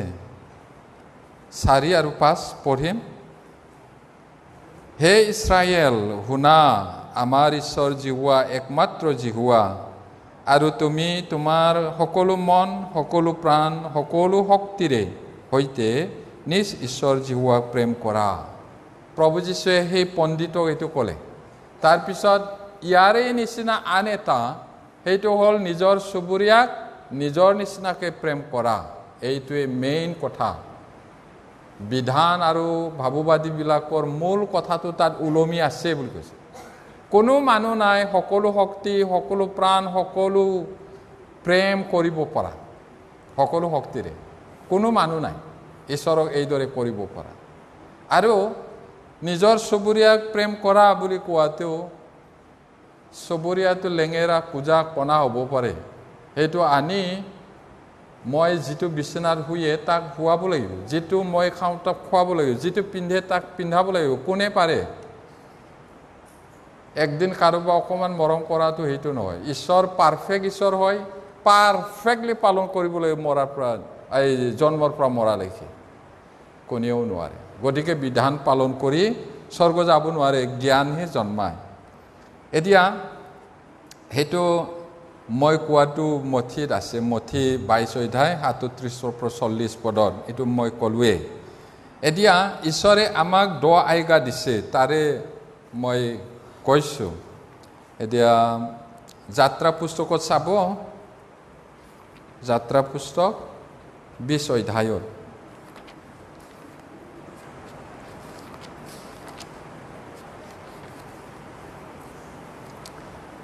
যাত্ৰা পুস্তক 20 অধ্যায়ত আছে দীঘলীয়া গতিকে মই কথাটো মাত্ৰ কৈ গৈছোঁ প্ৰভুৱে ইছৰাইলবিলাকক এই আজ্ঞাটো দিছিলে এতিয়া মোৰ আগত কোনো দেৱতা নাথাকক এই বুলি তেওঁ কৈছে কোনো দেৱতা নাথাকক আৰু কোনো মূৰ্তি সাজিব নালাগে সেইটো তেওঁ কৈছিলে তাৰপিছত দ্বিতীয়তে কোনো মূৰ্তি নেসাজিবা আৰু সেইবোৰ সেৱা পূজাও নকৰিবা এতিয়া 3 নম্বৰত কৈছে তুমি তোমাৰ ঈশ্বৰ জিহুৱাৰ নাম অনৰ্থক ৰূপে নলবা কিন্তু আমি যাহা তাহা ঈশ্বৰ ঈশ্বৰ বুলি কৈ থাকোঁ ইছৰাইলবিলাকে এইদৰে নকয় এতিয়া কিবা এটা পাপ কৰিব ঈশ্বৰ আছে মই কৰাই নাই বুলি ক'ব আৰু ক'ৰবাত পিছল খাই পৰিব হে ঈশ্বৰ বুলি ক'ব এইটো এনেই ল'ব নাপায় আচলতে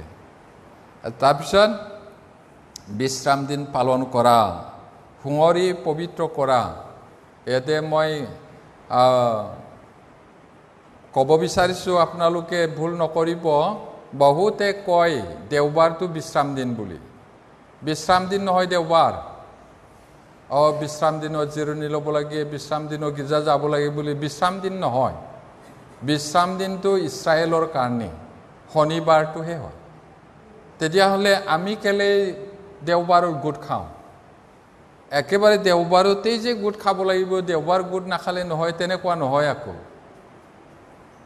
পাকিস্তান বাংলাদেশত দেওবাৰে গীৰ্জা নকৰে শুকুৰবাৰেহে চৰকাৰী ছুটি আছে শুকুৰবাৰেহে গীৰ্জা কৰে সেই বুলি তেওঁলোকে ভুল কৰিলে তেনেকুৱা নহয় বহুত দেশ আছে তেওঁবিলাকে শুকুৰবাৰতহে সেৱা কৰে দেওবাৰো কৰে দেওবাৰত যেনেকৈ আমি দেওবাৰৰ মেইনটো কৰিলোঁ বুধবাৰে ইয়াতে বেছি মানুহ নাহে অলপ কম আহে সেইদৰে তেওঁলোকেও দেওবাৰত কৰে সেইটো মেইন গীৰ্জাটো শুকুৰবাৰে কৰে এতিয়া শনিবাৰ নহয় তেতিয়াহ'লে কেলে আমি পালন কৰোঁ বুলি ক'লে প্ৰভু যীশুৱে মৰাৰ পৰা জি উঠাটো দেওবাৰ ৰাতিপুৱা হয় সপ্তাহৰ প্ৰথম দিনা আৰু ট্ৰেডিশ্যন চলি অহাটো তেওঁৰ 12জন শিষ্যবিলাকে সদায় সপ্তাহৰ প্ৰথম দিনা গোট খাইছিলে আৰু সপ্তাহৰ প্ৰথম দিনা গোট খাওঁতে তোমালোকে দান বোৰ জমা কৰি ৰাখা এনেকুৱাও আছে এতিয়া সেইটো কাৰণে আমি দেওবাৰত গোট খাওঁ আৰু যদি দেওবাৰত গোট খোৱাটো বাধা দিয়ে তেতিয়াহ'লে আমি বেলেগ দিনত গোট খাব লাগিব সেইটো বিশ্ৰাম দিনটো হ'লে একেবাৰে বেলেগ সেইদিনা কাম কৰিলে শিল দলিয়াই মাৰি পেলাব এতিয়ালৈকে যিহুদীবিলাকে জুইও নজ্বলায়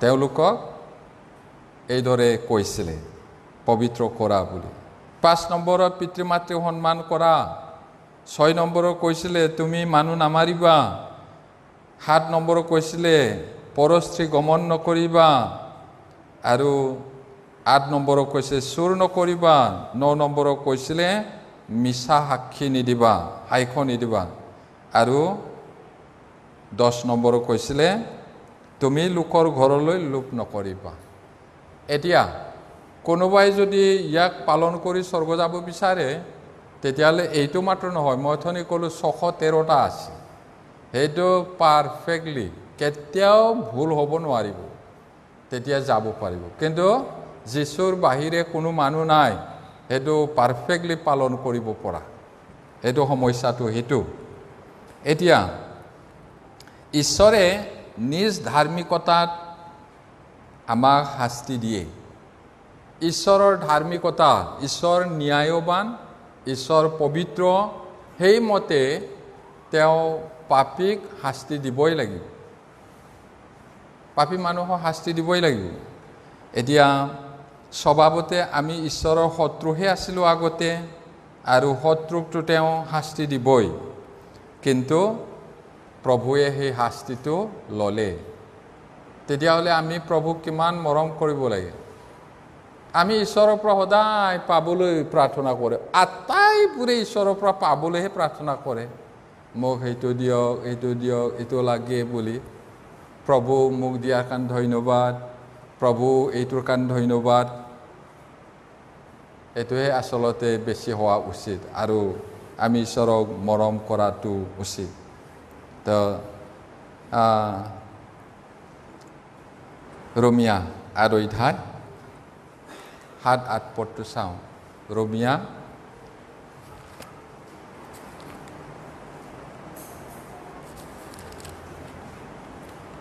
ৰোমিয়া 8 অধ্যায় 7-8।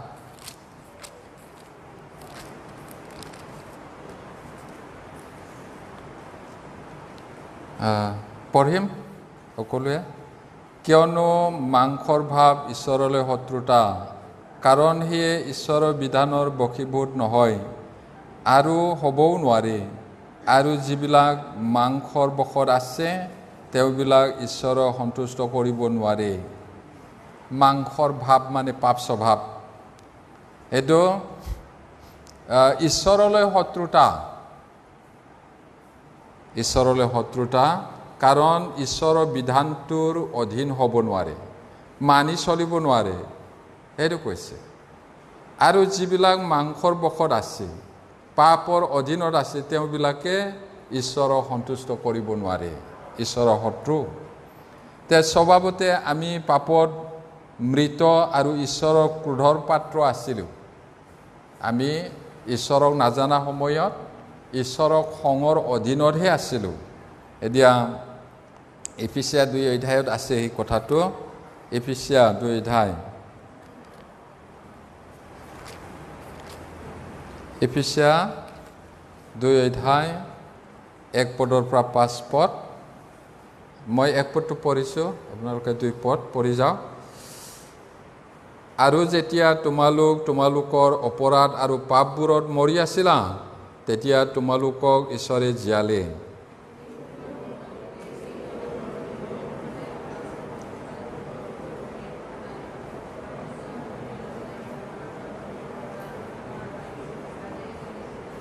সেইবোৰৰ মাজত আমিও সকলোৱে আগে মাংসৰ আৰু মনৰ ইচ্ছা পূৰ্ণ কৰি নিজ নিজ মাংসৰ অভিলাষ অনুসাৰে আচৰণ কৰিছিলোঁ, আৰু আন সকলোৰ নিচিনা স্বভাৱতে ক্ৰোধৰ সন্তান আছিলোঁ।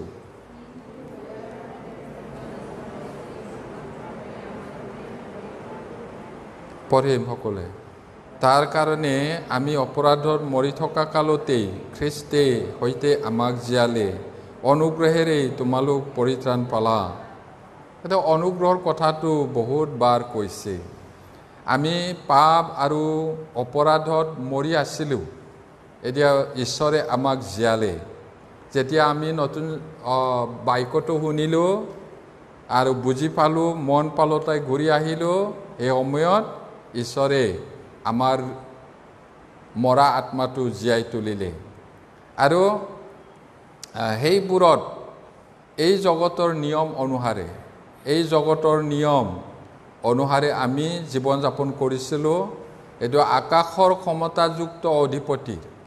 এতিয়া আকাশ মণ্ডল সৃষ্টি কৰা সময়ত ঈশ্বৰে উত্তম কোৱা নাই। কেলে বুলি ক'লে আকাশত বতাহতে শয়তানটো থাকে।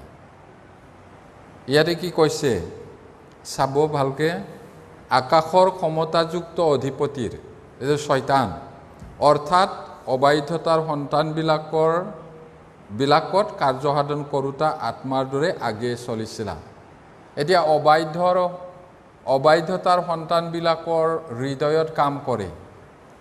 শয়তানে নিজে শয়তান হৈ আহি পেলাই কাম নকৰে, অবৈধবিলাকৰ হৃদয়ত থাকি পিনি তেওঁ কাম কৰে। আৰু সেইদৰে আমিও তাৰ অধীনতে আগত চলিছিলোঁ, কিন্তু এতিয়া ঈশ্বৰে আমাক জীয়াই তুলিলে। এতিয়া সেইবোৰৰ মাজত আমিও আছিলোঁ বুলি কৈছে, পৌলে নিজকো ইনক্লুড কৰিছে, আমিও আছিলোঁ। সকলোৱে আগেয়ে মাংসৰ আৰু মনৰ ইচ্ছা পূৰ্ণ কৰি, মাংস মানে পাপ স্বভাৱৰ ইচ্ছাটো পূৰণ কৰি, আৰু সেইদৰে ঈশ্বৰৰ ক্ৰোধৰ সন্তান আছিলোঁ। তাৰপিছত কিন্তু 4 পদৰ কৈছে, সেইটো বহুত ডাঙৰ, কিন্তু দয়া ধনেৰে ধনৱান ঈশ্বৰে যি মহাপ্ৰেমেৰে আমাক প্ৰেম কৰিলে। ঈশ্বৰ দয়া ধনত বহুত ধনী, তেওঁ ক্ৰোধত ধীৰ, দয়াত মহান। তেওঁ খং উঠিলে কোনেও তেওঁৰ খঙৰ জুইটো নমাব নোৱাৰে, আৰু তেওঁৰ দয়া কেনেকৈ কম, ঈশ্বৰৰ দয়া আকাশতকৈও ওখ আৰু সাগৰতকৈও বহল। তেওঁৰ হৃদয়টো কিমান ডাঙৰ হ'ব লাগিব, একে সময়ত গোটেই পৃথিৱীৰ মানুহক প্ৰেম কৰিব পাৰে। পৰিত্ৰাণ পোৱাবিলাকো নিজৰ সন্তান হিচাপে তেওঁ প্ৰেম কৰে, আৰু পৰিত্ৰাণ নোপোৱাবিলাকো তেওঁৰ সৃষ্ট মানুহ, তেওঁবিলাকেও পৰিত্ৰাণ পোৱাটো তেওঁ আশা কৰে, মৰমেৰে মাতে, মৰম কৰি আছে। কিন্তু সেই মৰমটো সদায় নাথাকিব। এজন মানুহৰ জন্মৰ পৰা মৃত্যুলৈকে মাত্ৰ আশা থাকে, মৃত্যুৰ সিপাৰে আৰু ঈশ্বৰৰ মৰমটো নাই, ঈশ্বৰৰ খংটোহে জমা হৈ আছে। এতিয়া দয়াত তেওঁ ধনী আৰু মহাপ্ৰেমেৰে আমাক প্ৰেম কৰিলে। আমি বুজি নাপাওঁ, যেতিয়া গৈ পাম তেতিয়াহে আমি বুজিম। যেতিয়া আমি প্ৰভুক লগ পাম, আমাৰ এই শৰীৰটো, দুৰ্বল শৰীৰটো গৌৰৱময় শৰীৰ পাম আমি, আত্মিক শৰীৰ, আৰু আমাৰ জ্ঞানটো এতিয়া খণ্ড মাত্ৰ 100% জ্ঞান আমি পাম। তেতিয়া আমি জানিম ঈশ্বৰৰ মৰমটো কিমান গভীৰ। এতিয়া 5 পদত, তাৰ কাৰণে আমি অপৰাধত মৰি থকা কালতেই, পাপত মৰি থকা সময়তেই খ্ৰীষ্টৰ লগত আমাক জীয়ালে। কেনেকৈ জীয়ালে? দয়াত, অনুগ্ৰহেৰে তোমালোকে পৰিত্ৰাণ পালা, কিবা যোগ্যতাৰ কাৰণে নহয়। এই পৰিত্ৰাণটো মহাপৰিত্ৰাণ বুলি কৈছে। সেই বিচাৰ, যিটো বিচাৰ হ'ব, অতিশয় ভয়ংকৰ হ'ব। বিজুলী, ঢেৰেকনি, অন্ধকাৰ, ধুমুহা, এইদৰে হ'ব কৈছে। ভয়ানক বগা সিংহাসনৰ বিচাৰ হ'ব, আৰু তাৰ পিছত সেই অনন্ত নৰকত পেলাব। সেই তাৰ পৰা আমি বাচিলোঁ, ৰক্ষা পালোঁ। কিমান আচৰিত মহাপৰিত্ৰাণ, সেইটো কৈছে। এতিয়া সেইকাৰণে আমি প্ৰভুৰ কৃতজ্ঞ হৈ জীৱন যাপন কৰা উচিত। আমি কেৱল অনুগ্ৰহেৰে, বিশ্বাসৰ দ্বাৰাই পৰিত্ৰাণ পালোঁ, অনুগ্ৰহ। এতিয়া কথাটো কেনেকুৱা, পাপী মানুহে আটাইবোৰ নৰকত যাব লাগে। পুত্ৰ ঈশ্বৰে ক'লে, হে পিতৃ, এওঁবিলাকক ক্ষমা কৰা, এওঁবিলাকৰ পাপটো মোৰ ওপৰত দিয়া, মই মৰিম তেওঁলোকৰ কাৰণে। এইটো তাৰপিছত সেই অনুগ্ৰহৰ বাতৰি, কি অনুগ্ৰহ কৰিলে? আমি নিজে পাপৰ পৰা উদ্ধাৰ কৰিব নোৱাৰোঁ, আমি নিজে ধাৰ্মিক হ'ব নোৱাৰোঁ। সেইকাৰণে প্ৰভুৱে নিজে মানুহ হৈ আহিলে, শাস্ত্ৰমতে তেওঁ মৰিল, শাস্ত্ৰমতে জি উঠিল, আমাৰ পাপটো অতীত, বৰ্তমান, ভৱিষ্যতৰ আটাইবোৰ ক্ষমা কৰিলে। সেইটো হ'ল শুভ বাতৰি। আৰু যিজনে তাক বিশ্বাস কৰে, তেওঁৰ পাপটো অনন্তকালৰ কাৰণে ক্ষমা হয়। সেইটো অনুগ্ৰহত আমি বিশ্বাস কৰিলোঁ, সেইদৰেহে আমি পৰিত্ৰাণ পালোঁ বুলি কৈছে। ইয়াতে মই পঢ়ি দিছোঁ বাইবেলত, ইফিচিয়া 2:8-9 পদত। এইটো অনুগ্ৰহৰ পদ বুলিও ক'ব লাগিব। কিয়নো অনুগ্ৰহেৰে বিশ্বাসৰ দ্বাৰাই তোমালোকে পৰিত্ৰাণ পালা, সেয়ে তোমালোকৰ পৰা নহয়, ঈশ্বৰৰহে দান। কোনেও যেন শ্লাঘা কৰিব নোৱাৰে, এই নিমিত্তে সেয়ে কৰ্মৰ পৰাও নহয়। অনুগ্ৰহ অনুগ্ৰহ মানে পাওনা নহয় পাব নলগীয়া অযোগ্য পাপী মানুহক ঈশ্বৰে দিলে কোনোবা এজনে কৈছে আমি যেটো পাব লগা আছিল তাক ঈশ্বৰে নিদিলে যেটো পাব নলগা আছিল তাক ঈশ্বৰে দিলে মানে আমি পাব লগাটো নৰকৰ শাস্তি সেইটো নিদিলে আমাক পৰিত্ৰাণ দিলে বিশ্বাস কৰাৰ পিছত এতিয়া সেইটো আমাৰ নহয় কাম কৰিও নহয় কোনেও অহংকাৰ কৰিব নোৱাৰে ঈশ্বৰে দিয়া দানহে হয় বুলি কৈছে এনে পোৱা তেতিয়া হলে আমি ঈশ্বৰক কিমান ধন্যবাদ দিয়া উচিত এতিয়া ঈশ্বৰে আমাক উদ্ধাৰ কৰে পবিত্ৰ আত্মাৰ দ্বাৰা পবিত্ৰ আত্মাই নতুনকৈ সৃষ্টি কৰে আমাক আৰু সেইদৰে যিশুৱে আমাক অনুগ্ৰহেৰে বিশ্বাসৰ দ্বাৰা উদ্ধাৰ কৰে টাইটাছ চেপ্টাৰ 3 টাইটাছ 3 অধ্যায় 4-7 3 অধ্যায় 4-7 পদলৈ সকলোৱে পঢ়িম কিন্তু যেতিয়া আমাৰ ত্ৰাণকৰ্তা ঈশ্বৰৰ মধুৰ স্বভাৱ আৰু মনুষ্য জাতিলৈ প্ৰেম প্ৰকাশিত হ'ল তেতিয়া আমি কৰা ধৰ্ম কৰ্মৰ কাৰণে নহয় কিন্তু তেওঁ নিজ দয়া অনুসাৰে নতুন জন্মৰ স্নান আৰু পবিত্ৰ আত্মাই নতুন কৰাৰ দ্বাৰাই আমাৰ পৰিত্ৰাণ কৰিলে আৰু যাতে যীশুখ্ৰীষ্টৰ অনুগ্ৰহত আমি ধাৰ্মিক বুলি গণিত হৈ অনন্ত জীৱনৰ আশা অনুসাৰে উত্তৰাধিকাৰী হ'ব পাৰোঁ তাৰ কাৰণে হে আত্মা আমাৰ ত্ৰাণকৰ্তা যীশুখ্ৰীষ্টৰ দ্বাৰাই আমাৰ ওপৰত বাহুল্য ৰূপে বাকি দিলে এই কথা বিশ্বাসযোগ্য কিমান আচৰিত কথা বাইবেলে কয় এদে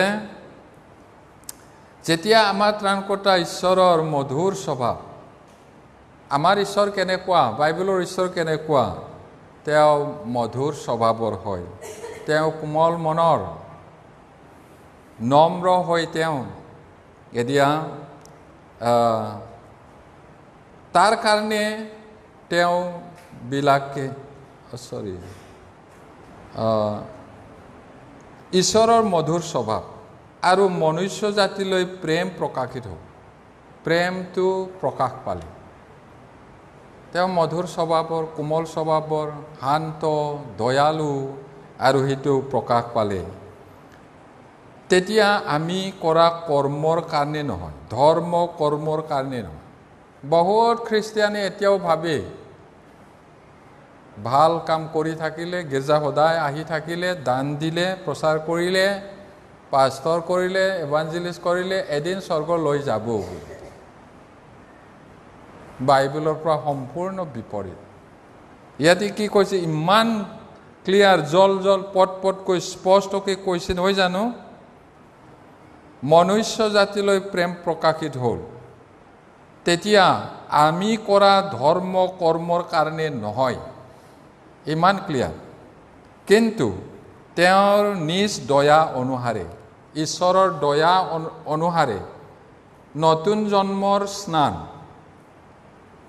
এইটোকো বহুতে কয় এইটো নতুন জন্ম প্ৰাৰ্থী বুলি আমিহে বুলি নতুন জন্মৰ কথাটো কৈ থাকোঁ বাইবেলে কেতিয়া কৈছিল 2000 বছৰৰ আগত কোৱা হয় নতুন নহয় এইটো আৰু এটা মাত্ৰ ঠাইত নহয় যেটো গুৰুত্বপূৰ্ণ সেইটো গুৰুত্ব নিদিয়ে যেটো গুৰুত্বপূৰ্ণ নহয় সেইটো গুৰুত্ব দিয়ে বহুতে এতিয়া নতুন জন্মৰ গা ধোৱা স্নান মানে গা ধোৱা ধুৱাই দিয়াৰ দ্বাৰাই পবিত্ৰ আত্মাই নতুন কৰাৰ দ্বাৰাই আমাৰ পৰিত্ৰাণ কৰিলে তেওঁহে আমাক নতুন কৰিছে আমি ধৰ্ম কৰ্ম কৰাৰ কাৰণে নহয় আমি ভাল মানুহ হোৱাৰ কাৰণে নহয় কিবা এটা কৰাৰ কাৰণে নহয় কামেৰে নহয় সেইটো তাৰপিছত আৰু যাতে যীশুখ্ৰীষ্টৰ অনুগ্ৰহত আমি ধাৰ্মিক বুলি গণিত হয় যীশুখ্ৰীষ্টৰ অনুগ্ৰহত আমি ধাৰ্মিক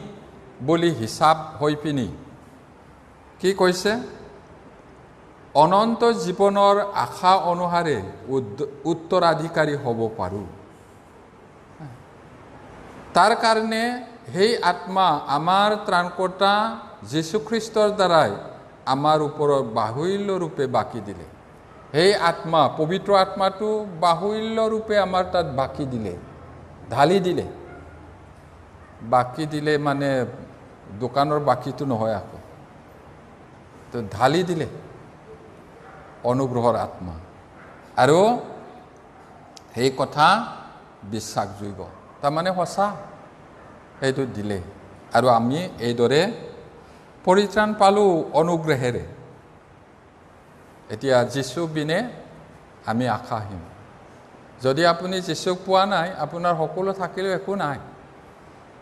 আপোনাৰ একো নাথাকিব পাৰে, কিন্তু যীশুক যদি পাইছে তেতিয়াহ'লে সকলো আছে। এতিয়া সঁচাকৈ যীশুৱে আপোনাক পালেনে? আপুনি যীশু পালেনে? তো চাওক, যদি পাইছে সকলো আছে, যদি নাই একো নাই। যীশু বিনে আমি উপায়হীন পাপী মাত্ৰ। কিন্তু যদি আমি সঁচাকৈ যীশুক পালোঁ, যীশুৱে আমাক পালে, তেতিয়াহ'লে আমাৰ সকলো আছে। এই জগতে অলপ দুখ কষ্ট হ'ব পাৰে, কিন্তু সি পাৰে। আৰু কিমান দিন আছে? ৰাতিৰ অধিক ভাগ গ'ল, ৰাতিপুৱা ওচৰ হৈছে। এই জগতৰ মানুহৰ কাৰণে এতিয়া বহুত পোহৰ। তেওঁলোকৰ জয় জয়, মই একো নাই, খাওঁ পিওঁ, ফূৰ্তি কৰোঁ। ফূৰ্তি কৰ, এয়াই জীৱন, এনেকুৱা কয়। আৰু তেওঁলোকৰ কাৰণে বৰ সুন্দৰ পোহৰ। কিন্তু যিদিনাখন চকু মুদিব, আন্ধাৰটো আৰম্ভ হ'ব। গম পাইছেনে? আমাৰ কাৰণে ৰাতিপুৱা হ'ব, কোৱাটো কি? তেওঁলোকৰ কাৰণে ৰাতি হ'ব। নৰকটো আন্ধাৰ হয়, নৰকত যাব এদিন দুদিন নহয়, অনন্তকালৰ কাৰণে। আমাৰতো বেলিৰ পোহৰ নহয়, জোনৰ পোহৰ নহয়, ঈশ্বৰে নিজেই পোহৰ দিব। অতি গৰম হোৱা কাৰণে ঘামুচি হৈ বাকলি নাযায়। সেইদিনা গৰমত থাকিব পৰা নাই নহয় জানো? অলপমান দিগদাৰ হৈছিলে, 40লৈকে গৈছিলে বুলি। গৰম, এনেকা ৰ'দে নপৰে স্বৰ্গত। আৰু একেবাৰে ঠাণ্ডা এনেকাও নহ'ব। বেলিৰ পোহৰ নাই, ঈশ্বৰে পোহৰ দিব। প্ৰকাশিত বাক্য লিখা আছে। সেই জাগাত আমি গৈ আছোঁ। গতিকে আমাৰ যিমান পাৰোঁ বেয়া স্বভাৱবিলাক এৰিব লাগিব। কেনেকৈ?